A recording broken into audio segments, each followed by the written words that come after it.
తెలంగాణలో ఇటీవల ప్రారంభించిన ఇందిరమ్మ ఇళ్ల పథకంలో లబ్ధిదారుల జాబితాను ప్రభుత్వం ప్రకటించిన విషయం తెలిసిందే. కాగా మొదటి దశలో స్థలం ఉన్న వారికి ఇండ్లు కట్టుకునేందుకు 5 లక్షల ఆర్థిక సాయం అందించనున్నట్టు ప్రకటించింది ప్రభుత్వం.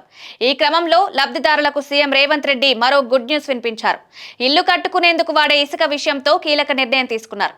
తెలంగాణ ప్రభుత్వం అత్యంత ప్రతిష్టాత్మకంగా చేపట్టిన ఇందిరమ్మ ఇళ్ల నిర్మాణానికి ఇసుక సరఫరా విధానంపై సీఎం రేవంత్ రెడ్డి ఒక ఉన్నత స్థాయి అధ్యయన కమిటీని నియమించారు.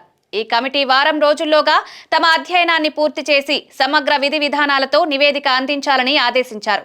రాష్ట్ర ఆర్థిక శాఖ ప్రత్యేక ముఖ్య కార్యదర్శి రామకృష్ణారావు, గనుల శాఖ ముఖ్య కార్యదర్శి N Sridhar, flagship programmes commissioner Shashank, TGMDC managing director Sushil Kumar తో కమిటీని నియమించారు.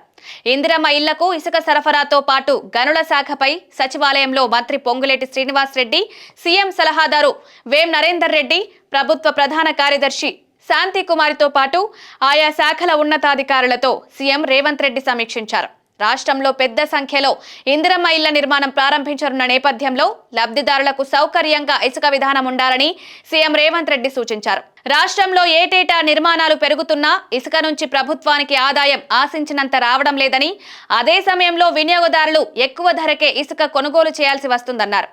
వినియోగదారులకు తక్కువ ధరకే ఇసుక దక్కేలా చూడాలని సూచించిన సీఎం ప్రభుత్వానికి కూడా ఆదాయం పెరిగేలా చూడాలన్నారు. యథేచ్ఛగా సాగుతున్న ఇసుక మాఫియాను అరికెట్టేందుకు అవసరమైన చర్యలు చేపట్టాలని అధికారులను ఆదేశించారు. మరోవైపు మేజర్, మైనర్ ఖనిజాల గనులకు వేసిన జరిమానాల వసూలు కాకపోవడంపై అధికారులను ప్రశ్నించారు. మేజర్, మైనర్ ఖనిజ విధానంపై సమగ్రంగా అధ్యయనం చేసి 2 వారాల్లో నివేదిక సమర్పించాలని అధ్యయన కమిటీని సీఎం రేవంత్ ఆదేశించారు.